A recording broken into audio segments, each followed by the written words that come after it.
Hey everyone, today we are going to use what we've learned or reviewed about special right triangles to start doing some calculations with something called the unit circle. And the unit circle is going to be very important in the trigonometric functions unit.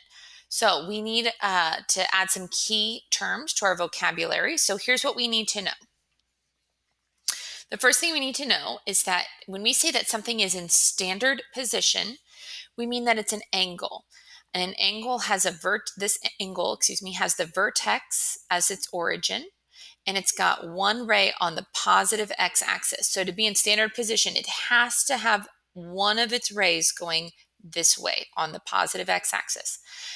This is called the initial side. It's the one that we start from. And then there's the terminal side. And the terminal side is where the other ray of the angle goes. So just for example, this one is here. It could also go here or here or here. It doesn't matter. But you'll notice that this arrow shows that we always start from the initial side and we go counterclockwise. Okay? Initial side, terminal side. This is what makes standard position. So let's do a little refresher. Remember that if we were to measure the number of degrees here, this would be 90 degrees. If we were to measure the number of degrees here, it would be 180. So here you might be tempted to say it's another 90-degree angle, but remember we are always starting from that initial side and going counterclockwise. So if I go that many degrees, this would be 270 degrees. And then if this looks kind of weird, it's like that's not an angle, but we're going to think about it this way. I have one side starting here, and then I'm going to go all the way around and back, and my second ray, my terminal side, just happens to end in the same spot. So if I go all the way around, that would make a 360-degree angle. So with that in mind, we are asked to sketch each angle in standard position. So we're just kind of using some estimation skills using our guidelines of 90, 180, 270, and 360. So I could actually go through and just draw that initial side for each of these.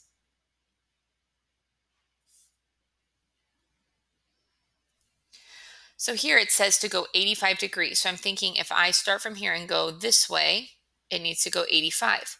Now, 90 was just going to the positive y-axis. So I know that 85 is a little bit less. So my angle is probably going to look something like this, where it's definitely way over half. It's actually going to be very close to 90, but just not quite 90. For 315, I know that if I went to here, that's 270. If I went all the way around, that would be 360. So it's got to be somewhere in between there. If I say, how far away is 315 from these two? 315 from 270 would be 45, and it's 45 less than 360. So actually, this is exactly halfway between these two angles. So I'm going to do my best to draw a halfway angle, and did a pretty good job. It is good habit to just kind of mark your angles just to show that you know which direction it's going. Now, these two are a little tricky because they have a negative there. What do you think a negative means for our angle? A negative in this case means that instead of starting from the the initial side and going counterclockwise, we're going to start from the initial side and go clockwise. So instead of going up like this, I'm going to go down. And 178 is really just shy, very, very, very, very, very close to 180. So I'm going to draw it like that. And this is why it's a good habit to show your angle, because it shows that you know that when it's positive, you go counterclockwise, negative clockwise. So then this one would be in which quadrant? The first, second, third, or fourth? Let's see. If I do negative 210, I know that I'm going clockwise. And 210 is more than 180, but less than 270. If I look at where it's between 180 and 270, I see that it's 30 away from 180, but 60 away from 270. So I do want it to be a little closer to the 180 than the 270. And then I'm going around like that. So that's sketching angles. So a coterminal angle just means that we have two angles in standard position and they have the same terminal side. So the example given here is that I have an initial side here, and if I just say like this, it's a positive 30 degrees. However, there's another way to get to that terminal side. Instead of going counterclockwise, I could go clockwise. And if I go clockwise, you see over here, it's written negative 330 degrees. If I went around like this to get to the 30 degrees, I would have to go negative 330 degrees. And notice, what do you notice about 330 and 30? They add up to 360 because in a full rotation, there should be 360 degrees.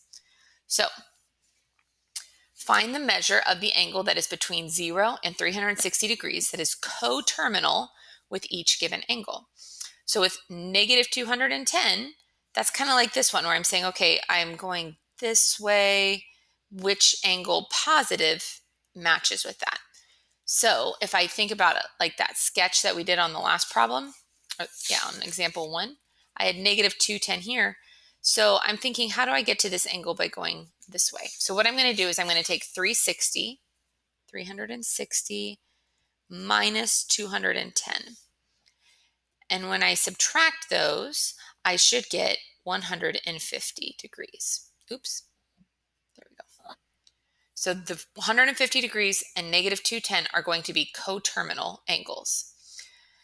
415, now that's not a negative. Do you have an idea of what we could do to find the coterminal angle? 415 means that if I look at a sketch, it means that I had my terminal side, my initial side, and I just went all the way around once, and then I kept going. So really what I'm going to do is I'm going to take 415 and subtract 360 to figure out, well, what's kind of the leftover there.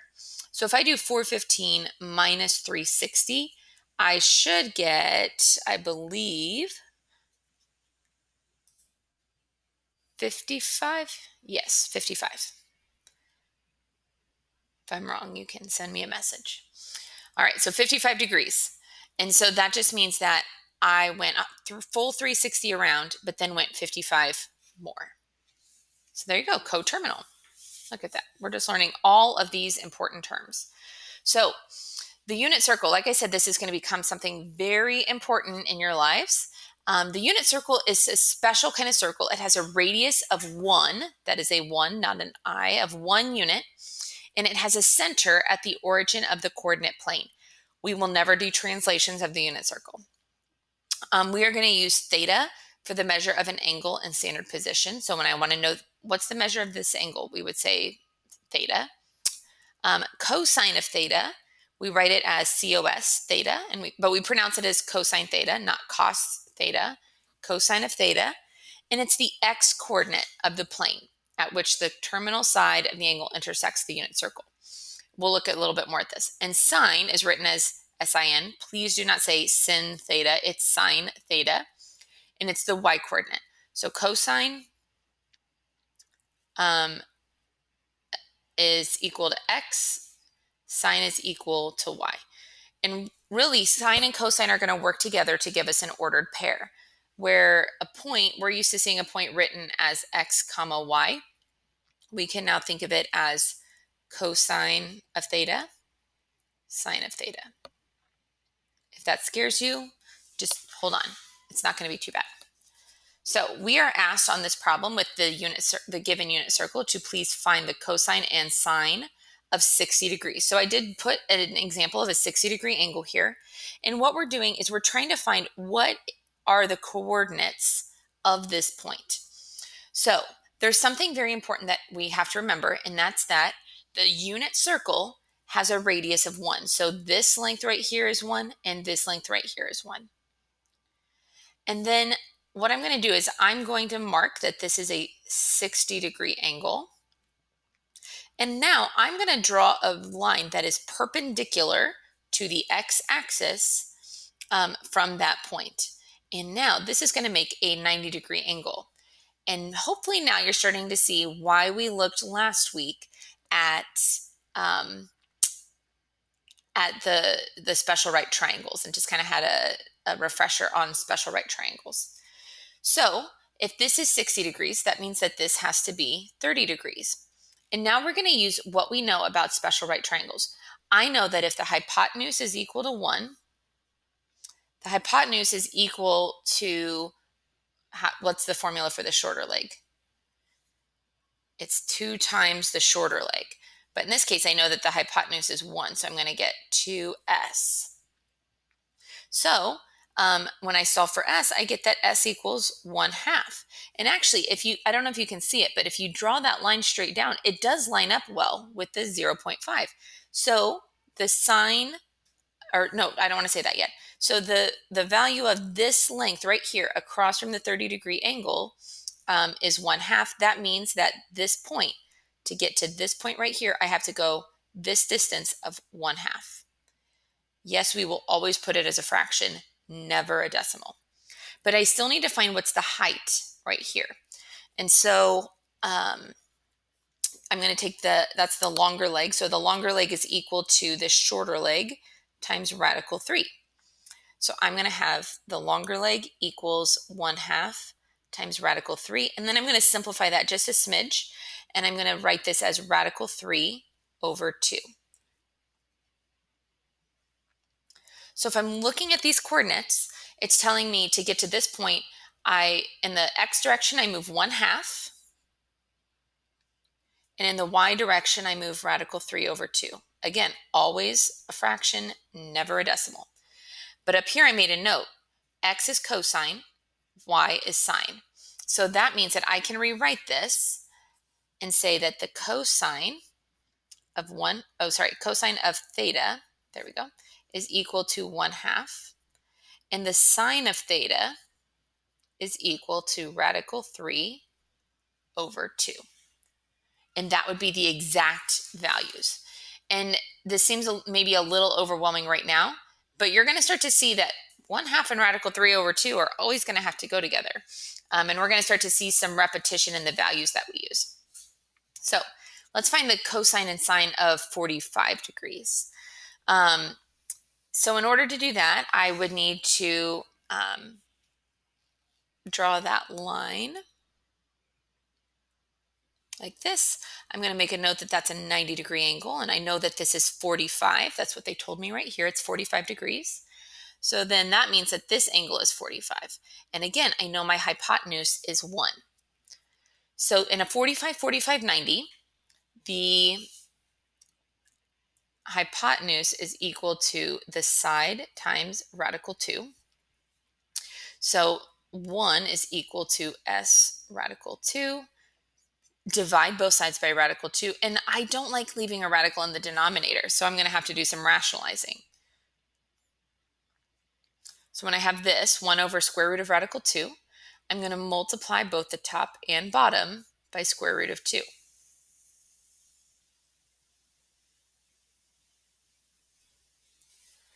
And that's going to give me square root of 2 over 2. So that means, and remember, they both have the same side length because it's an isosceles triangle.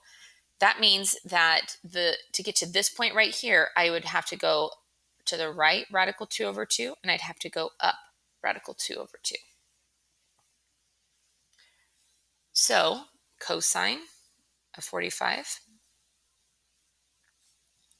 Sorry, I get excited. Oh no, that was right. I was doubting myself. I thought I messed it up. Cosine of 45 degrees is radical 2 over 2.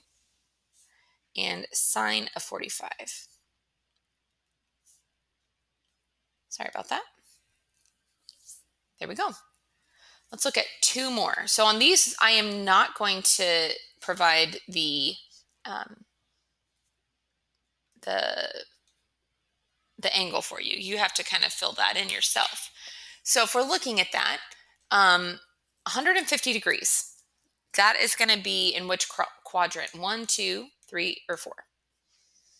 It's going to be over here in quadrant 2. So it's going to be something like, oh, grabbed a pen that doesn't work. We'll grab this one.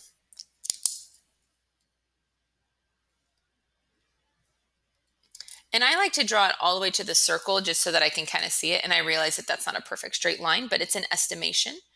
And so I'm looking for the values at this point right here. And so to find that, I have to make my triangle. I have a 90-degree angle. And I need to figure out it's always making a triangle with the x-axis, never with the y-axis. So the first two, they were both in this quadrant. They were both in the first quadrant. And so the angle was here. In this one, I'm looking at this angle right here. And so, or this connecting line, I guess. So I need to know what's the value of this angle. How far away from that 180 degrees is 150? Well, it's 30 degrees. And that means that this one is 60 degrees. So we're going to use what we know. We know that the hypotenuse is 1. So this looks a little familiar. Okay, I know that I can actually, where's my paper? Here we go. I did this math already. The hypotenuse is equal to 2 times the shorter leg. So the shorter leg is 1/2. Okay, so the shorter leg is across from 30. That means that this leg right here is 1/2. And then that made the longer leg 1/2 times radical 3, which is radical 3 over 2.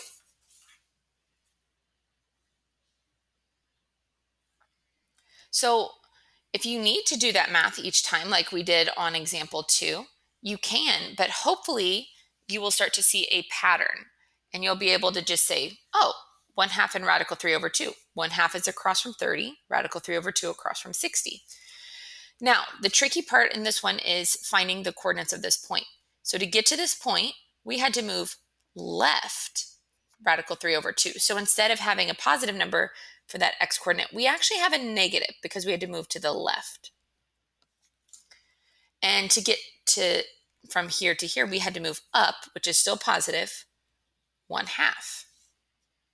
So I would say that the cosine of 150 degrees is equal to radical 3 over 2, and that the sine of 150 is equal to 1/2.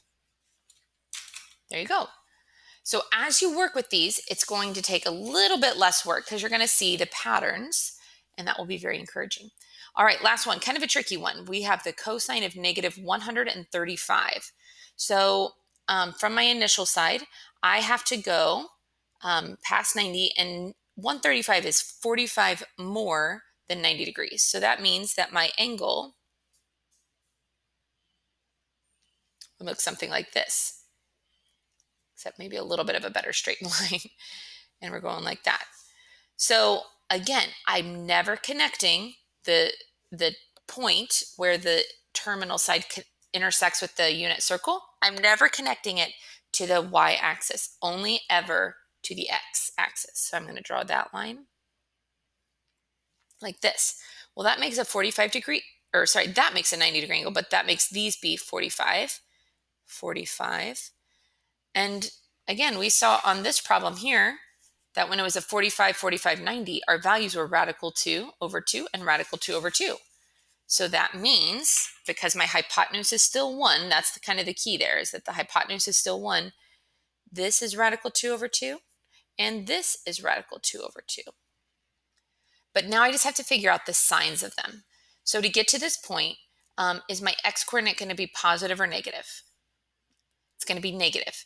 And to get from here to here, is this value going to be positive or negative? It's going to be negative. I'm moving negative in the x direction. I'm moving negative in the y direction. So I would say the cosine of negative 135 is equal to negative square root of 2 over 2. And the sine of negative 135 is equal to negative radical 2 over 2. Make sure the negative sign is clear. No, that's still not very clear. All right, so that is an introduction to the unit circle. It might feel weird because it's something like it's not like anything that we've really worked with before. But if you have questions, make a note of them and send them my way, and I would be happy to go over them with you.